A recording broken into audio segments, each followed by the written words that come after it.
Hello friends, welcome to my YouTube channel again ना। तो आज हम करने वाले हैं गुटनिरपेक्षता, जो बहुत ही इम्पॉर्टेंट टॉपिक है एग्ज़ाम पर्सपेक्टिव से। तो अगर आपको वीडियोस पसंद आ रही हैं तो प्लीज़ चैनल को लाइक शेयर एंड सब्सक्राइब कर दीजिए। तो आज हम करने वाले हैं गुटनिरपेक्षता, इसकी भूमिका, इसकी तटस्थता और गुटनिरपेक्षता में क्या अंतर होता है, गुटनिरपेक्षता की क्या विशेषता है, गुटनिरपेक्षता आंदोलन का विकास कैसे हुआ है, आंदोलन तथा विश्व शांति, गुटनिरपेक्षता आंदोलन की कमजोरी और विफलता क्या है, और आंदोलन और भारत में इसका क्या दिखता है। तो शुरू करते हैं भूमिका से।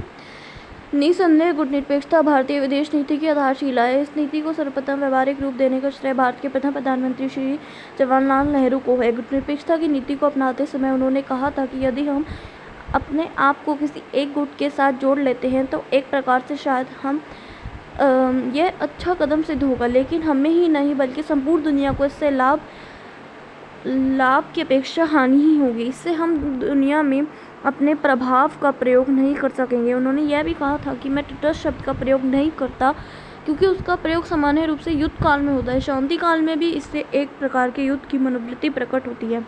विभिन्न विद्वानों द्वारा गुटनिरपेक्षता की गई व्याख्याएं नीचे दी गई हैं, जो महत्वपूर्ण है। जॉर्ज लस्का ने लिखा है कि किसी विवाद में यह जानते हुए कि कौन सही है या कौन गलत है, किसी का पक्ष लेना तटस्थता है, किंतु गुटनिरपेक्षता का अर्थ सही और गलत में भेद करके सदैव सही नीति का समर्थन करना है। गुटनिरपेक्षता की इस व्याख्या से सिद्ध होता है कि यह एक सक्रिय एवं स्वतंत्र सिद्धांत है, यह कोई निष्क्रिय सिद्धांत नहीं है। डॉक्टर अप्पू-दौराए के शब्दों में गुटनिरपेक्षता को उत्तम रूप से इस परिभाषित किया जा सकता है कि किसी देश के साथ, विशेषकर पश्चिमी गुट अथवा साम्यवादी गुट के देशों के साथ सैनिक संधियां न की जाए। पंडित नेहरू के शब्दों में गुटनिरपेक्षता का तात्पर्य है कि एक राष्ट्र द्वारा सैनिक गुटों से अपने आप को अलग रखने का प्रयत्न। उसका अर्थ है जहाँ तक संभव है समस्याओं को सैनिक दृष्टिकोण से ना देखकर, यद्यपि कभी कभी यह भी सामने आया है, हमें स्वतंत्र दृष्टिकोण से देखना चाहिए तथा संपूर्ण देशों के साथ मैत्रीपूर्ण संबंध रखने चाहिए। श्री M.S. राजन का कहना है कि विशेष रूप से तथा नकारात्मक रूप से गुटनिरपेक्षता का अर्थ है कि सैनिक अथवा राजनीतिक गठबंधनों का अस्वीकार करना। सकारात्मक रूप से इसका अर्थ है अंतर्राष्ट्रीय समस्याओं पर जब वे सामने आए गुण दोष के आधार पर तथार्थ निर्णय लेना है। उपरोक्त परिभाषाओं से निष्कर्ष है कि गुटनिरपेक्षता की नीति वह नीति है जो विभिन्न गुटों से तटस्थ रहते हुए भी राष्ट्रीय हित के अनुसार स्वतंत्र रूप से न्याय पक्ष का समर्थन करती है। विश्व की घटनाओं के प्रति यह उदासीन नहीं है, बल्कि एक व्यवहारिक नीति है जो विश्व शांति तथा सह अस्तित्व के सिद्धांत में आस्था रखती है। यह नीति किसी एक गुट के साथ मिलकर उचित अनुचित का विचार किए बिना आंख मूंदकर पीछे पीछे चलने में विश्वास नहीं करती। तटस्थता और राज्य युद्ध में अलग अलग रहता है, किंतु गुटनिरपेक्षता देश न्याय का समर्थन करते हुए उस राज्य का साथ दे सकता है। इस नीति से अभिप्राय है कि किसी भी देश के साथ सैनिक गुटबंदी में सम्मिलित न होना, हर प्रकार की आक्रमण संधि से दूर रहना, शत्रुओं से अपने को पृथक रखना अथवा तथा राष्ट्रहित का ध्यान रखते हुए न्यायोचित पक्ष में अपनी विदेश नीति का संचालन करना है। गुटनिरपेक्षता तथा तटस्थता में अंतर। तटस्थता केवल वास्तविक युद्ध की अवधि तक सीमित है, जबकि गुटनिरपेक्षता एक सक्रिय सकारात्मक नीति है।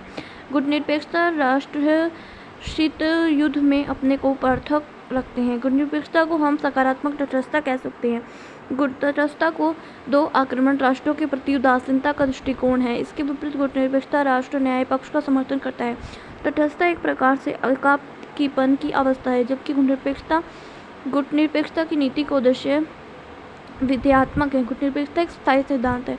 गुटनिरपेक्षता की नीति का उद्देश्य विश्व शांति के लिए सतत प्रयास करना है। इसका अर्थ स्वतंत्र तथा सामाजिक न्याय है। प्रोफेसर पीटर के अनुसार शीत युद्ध में संयुक्त राज्य और सोवियत संघ द्वारा प्रेरित शक्तियों के मध्य चल रही राजनीतिक या कूटनीतिक प्रतिद्वंद्विता में किसी भी पक्ष का समर्थन करने से इनकार करने ही तटस्थता है। दूसरी ओर गुटनिरपेक्षता का अभिप्राय है बिना किसी के साथ पूरी तरह संदेह हुए अपनी स्वतंत्र नीति का पालन किया जाए। गुटनिरपेक्षता की विशेषताएं। द्वितीय विश्व युद्ध के पश्चात शांति केवल तनावपूर्ण शांति थी। संयुक्त राज्य अमेरिका तथा रूस दोनों शीत युद्धों में संलग्न थे। भारत शीत युद्ध को अंतर्राष्ट्रीय शांति तथा राष्ट्रों की सुरक्षा तथा शांति के लिए पूर्णतः खतरनाक समझता था। इसलिए शीत युद्ध का विरोध भारत की विदेश नीति का एक मूलभूत आधार बन गया। गुटनिरपेक्षता की नीति शांतिपूर्ण सह अस्तित्व और विभिन्न देशों में सहयोग का समर्थन करती है। दूसरे राष्ट्रों ने इस नीति का भरपूर स्वागत गुटनिरपेक्ष आंदोलन द्वारा किया है। गुटनिरपेक्षता की प्रमुख विशेषताएं निम्नलिखित हैं।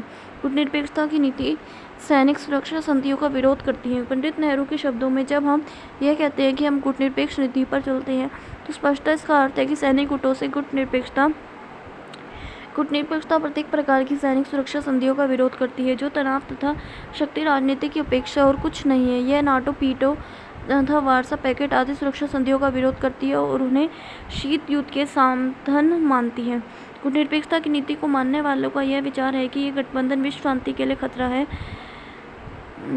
मानने वालों का यह खतरा है कि ये विचार है कि गठबंधन विश्व शांति के लिए खतरा है क्योंकि प्रत्येक गठबंधन का एक प्रतिकूल गठबंधन है, इसलिए अंतर्राष्ट्रीय पर्यावरण में भय, शंका, घृणा तथा अविश्वास को उत्पन्न करता है। कूटनीतिकता गठबंधनों को युद्ध, साम्राज्यवाद, अपना उपनिवेशवाद के साधन समझती है, इसलिए यह उसका विरोध करती है। कूटनीतिकता की नीति शीत युद्ध का विरोध करती है। कूटनीतिकता की नीति उस समय अस्तित्व में आई जबकि अमेरिका व सोवियत संघ के मध्य शीत युद्ध चल रहा था तथा दोनों महाशक्तियां भारत जैसे संप्रभु राष्ट्रों को अपने पक्ष में करने के लिए प्रयत्नशील थी। यह संप्रभु राष्ट्र शीत युद्ध को अंतर्राष्ट्रीय शांति के लिए हानिकारक मानते थे। शीत युद्ध का विरोध करने के उद्देश्य से उन्होंने कूटनीतिकता की नीति को अपनाया। पंचशील सिद्धांत कूटनीतिकता की आधारशिला है। 1961 में कूटनीतिकता के 3 कर्णधारों पंडित जवाहरलाल नेहरू, नासिर तथा मार्शल टीटो ने इसके 5 आधार स्वीकार किए हैं। सदस्य देश स्वतंत्र नीति पर चलता हो, सदस्य देश उपनिवेश का विरोध करता हो, सदस्य देश किसी सैनिक गुट का सदस्य न हो, सदस्य देश ने किसी बड़ी ताकत के साथ युद्ध समझौता न किया हो एवं सदस्य देश ने किसी बड़ी ताकत को अपने क्षेत्र में सैनिक अड्डा बनाने की स्वीकृति न दी हो। कूटनीतिकता की जो बुनियादी भारत ने 1947 में रखी थी वह समय के साथ और भी अधिक मजबूत बन चुकी है। पंडित नेहरू के ये शब्द आज भी इस नीति के संदर्भ में सजीव हैं। जहाँ स्वतंत्रता के लिए खतरा उपस्थित हो, न्याय को धमकी दी जाती हो अथवा जहाँ आक्रमण होता हो तो वहाँ ना तो तटस्थ रह सकते हैं और ना ही तटस्थ रहेंगे। कूटनीतिकता की नीति शांति में सहअस्तित्व तथा अहस्तक्षेप की धारणा में विश्वास रखती है। कूटनीतिकता की नीति शक्ति की राजनीति का विरोध करती है। पंडित नेहरू ने कहा था कि भारत को उन समूहों की शक्ति राजनीति से दूर रहना चाहिए जो एक दूसरे के विरुद्ध पंक्तिबद्ध हुए खड़े हैं, जिनके कारण भूतकाल में 2 विश्व युद्ध हुए तथा जो पुनः इससे भी अधिक व्यापक स्तर पर तबाही की ओर ले जा सकती है। अतः भारतीय कूटनीतिकता की नीति युद्ध तथा शांति की राजशक्ति की राजनीति के विरुद्ध शांतिपूर्ण सहअस्तित्व तथा पारस्परिक विकास में विश्वास करती है। भारत का दृढ़ विश्वास है कि सभी राष्ट्र शांतिपूर्ण ढंग से पारस्परिक सहयोग द्वारा विश्व शांति तथा समृद्धि प्राप्त कर सकते हैं। भारत इसी नीति के माध्यम से दोनों महाशक्तियों के साथ मित्रतापूर्ण संबंध स्थापित करने में सफल रहा। विश्व के अधिकांश देश भारत के मित्र हैं। कूटनीतिकता राष्ट्रीय हित प्राप्ति का साधन है। प्रत्येक देश की विदेश नीति का लक्ष्य राष्ट्रीय हितों की प्राप्ति होता है, परंतु उस लक्ष्य प्राप्ति के साधन भिन्न हो सकते हैं। इस बारे में भारत स्वतंत्र विदेश नीति का पालन करता है। वह भली-भांति जानता है कि किसी महाशक्ति के गठजोड़ करने पर स्वतंत्रता समाप्त हो जाती है। पंडित नेहरू ने कहा था कि भारत किसी देश अथवा राष्ट्र के समूह का पीछा लघु बंद कर नहीं रह सकता। उसकी स्वतंत्रता तथा प्रगति एशिया के लिए महत्वपूर्ण अंतर डालेगी तथा इस कारण विश्व पर भी कूटनीतिकता की नीति विदेश संबंधों में कार्य की स्वतंत्रता को बनाए रखने के लिए एक सर्वश्रेष्ठ साधन है। कार्यशीलता की इस स्वतंत्रता ने भारत के मामले को गुण दोषों के आधार पर परखने तथा बिना किसी पक्षपात के निर्णय लेने में समर्थन बनाया है। इस नीति में आदर्शवाद तथा यथार्थवाद का सुंदर समन्वय देखने को मिलता है। यह अलगाववाद की नहीं वरन क्रियाशील की नीति है। कूटनीतिकतावाद अलगाव एवं अक्रियाशीलता की नीति नहीं है, वरन यह नीति अंतर्राष्ट्रीय संबंधों में पूर्ण सक्रियता के साथ भाग लेने की पक्षधर है। यह असहाय दर्शकों बने रहने की नीति का खंडन करती है तथा अंतर्राष्ट्रीय शांति व सुरक्षा के पूर्ण सहयोग देने की पक्षधर है।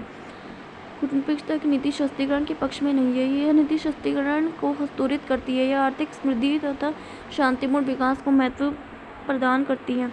यह नीति साम्राज्यवाद तथा उपनिवेश का विरोध करती है। यह नीति साम्राज्यवाद तथा उपनिवेशवाद का घोर विरोध करती है तथा राष्ट्रवादी प्रवृत्ति का समर्थन इसलिए करती है क्योंकि यह प्राचीन राष्ट्रों के लिए स्वतंत्रता प्राप्ति में सहायक है। कूटनीतिकता जातिवाद तथा संघभेद में विश्वास नहीं करती है। नीति विश्व बंधुत्व में विश्वास करती है और इसके द्वारा विश्व शांति की कामना करती है। यह नीति लचीली है। इस नीति में समय के अनुरूप ढालने की क्षमता है। यह निर्भीकता तथा साहस की नीति है जो न्याय की रक्षा के लिए यदि आवश्यक हुआ तो युद्ध का सहारा भी ले सकती है। कूटनीतिकता आंदोलन का विकास का इतिहास। गुटनिरपेक्ष आंदोलन के विकास के प्रथम चरण में गुटनिरपेक्षता के विभिन्न राष्ट्रों के द्वारा अपने विदेश नीति के प्रमुख सिद्धांत के रूप में अपनाया गया। द्वितीय चरण में आंदोलन के नेताओं ने निरवधिक राष्ट्रों के मध्य संपर्क व सहयोग की स्थापना एवं विकास का निर्णय लिया। तृतीय चरण में गुट